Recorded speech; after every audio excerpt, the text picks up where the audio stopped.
কুল্লু মুসকিরিন খামরুন অর্থাৎ প্রত্যেক নেশাজাতীয় দ্রব্য মানে মদ, এবং প্রত্যেক নেশাজাতীয় দ্রব্যই হারাম।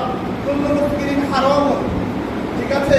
কাজেই এই মদ খালি হারাম না, এর সাথে যত মাদক আছে, হেরোইন, ফেন্সিডিল, প্যাথিজিন, ইয়াবা, গাঁজা সব হারাম, বিনা বাক্য ব্যয়ে হারাম। এগুলো শয়তানের কাজ, এগুলো করা যাবে না।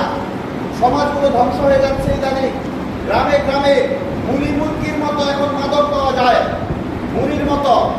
ঝালমুড়ি পাওয়া যতটা কঠিন বা একটু দেরি হয়, মাদক চাইলেই হাতের কাছে আসতে তার থেকে কম সময় লাগে, বেশি দেরি হয় না।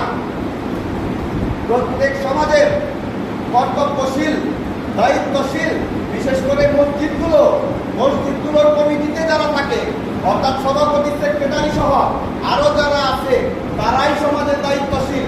তাদের উপর এই সমাজ, শুধুমাত্র মসজিদ না, এই সমাজের মধ্যে ন্যায় বিচার প্রতিষ্ঠা করা, অন্যায়ের প্রতিবাদ করা তাদের উপর ফরজ। তাদের উপর ফরজ অন্যায়ের প্রতিবাদ করা, কোন অপকর্মের প্রতিবাদ করা, বাধা দেয়া।